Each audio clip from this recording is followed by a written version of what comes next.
Assalamualaikum warahmatullahi wabarakatuh. Perkenalkan, nama saya Fauzan Rizky dengan NIM D1A1211054, jurusan Agribisnis kelas B. Ini saya akan menjelaskan tentang materi sumber historis Pancasila sebagai ideologi negara. Pancasila sebagai ideologi negara dalam masa pemerintahan Presiden Soekarno.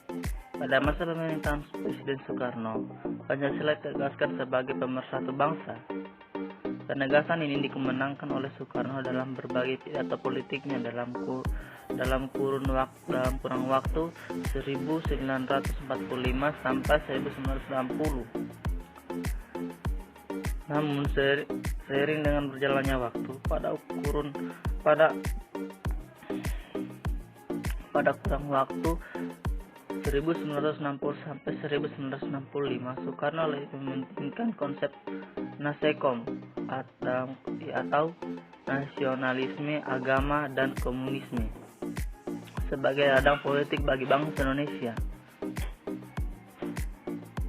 Yaitu Pancasila sebagai ideologi dalam masa pemerintahan Presiden Soeharto.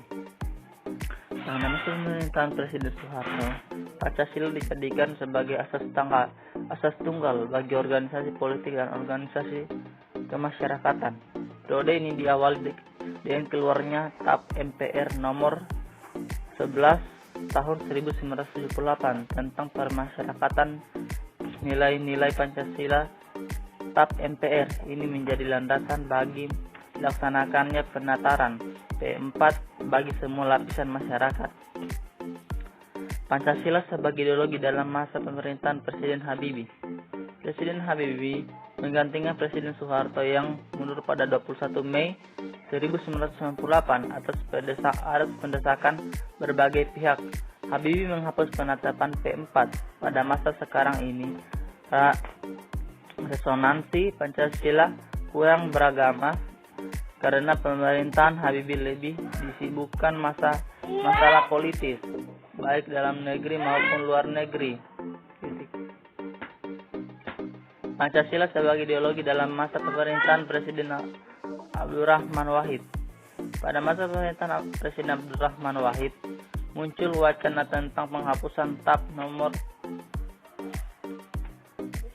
XXI MPRS 1966 tentang pelarangan PKI dan penyebarluasan ajaran komunisme.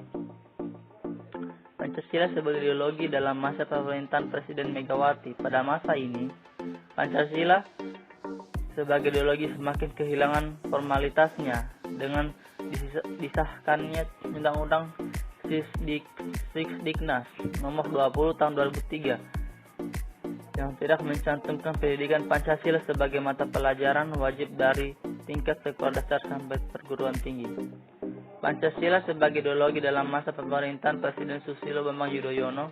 Pemerintah SBY yang berlangsung dalam 2 periode dapat dikatakan juga tidak terlalu memperhatikan pentingnya Pancasila sebagai ideologi negara. Hal ini dapat dilihat dari belum adanya upaya untuk membentuk suatu lembaga yang berwenang untuk menjaga dan mengawal Pancasila sebagai dasar negara dan negara sebagaimana diamatkan oleh Kepres nomor 27 tahun 1999. Selanjutnya, sumber sosiologi Pancasila sebagai ideologi negara. Pada bagian ini akan dilihat Pancasila ideologi negara berakar dalam kehidupan masyarakat. Unsur-unsur sosiologi yang membentuk Pancasila sebagai ideologi negara meliputi hal-hal sebagai berikut. Sila ketuhanan yang Maha Esa dapat ditemukan dalam kehidupan beragama masyarakat Indonesia dalam berbagai bentuk kepercayaan dan keyakinan terhadap adanya kekuatan gaib.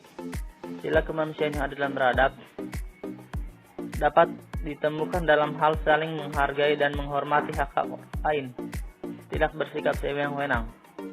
Sila persatuan Indonesia dapat ditemukan dalam bentuk solidaritas, rasa setia kawan, rasa cinta tanah air yang berwujud pada mencintai produk dalam negeri.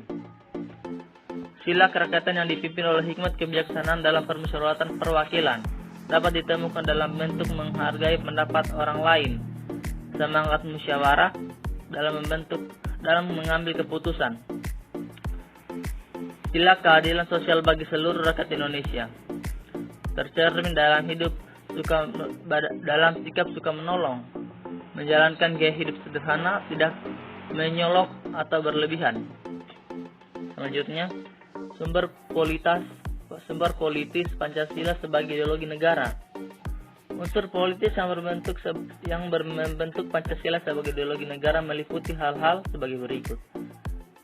Sila ketuhanan yang Maha Esa diwujudkan dalam bentuk semangat toleransi antara umat beragama. Sila kemanusiaan yang adil dan beradab mewujudkan penghargaan terhadap pelaksanaan hak asasi manusia di Indonesia. Sila persatuan Indonesia diwujudkan dalam mendahulukan kepentingan bangsa dan negara daripada kepentingan kelompok atau golongan, termasuk partai. Sila kerakyatan yang dipimpin oleh hikmat kebijaksanaan dalam permusyawaratan perwakilan diwujudkan dalam mendahulukan pengambilan keputusan berdasarkan musyawarah daripada voting. Dan terakhir, sila keadilan sosial bagi seluruh rakyat Indonesia diwujudkan dalam bentuk tidak menyalahgunakan kekuasaan untuk memperkaya diri atau kelompok karena penyalahgunaan kekuasaan itulah yang menjadi faktor pemicu terjadinya korupsi. Ya, mungkin itu saja yang dapat saya sampaikan. Sekian dan terima kasih.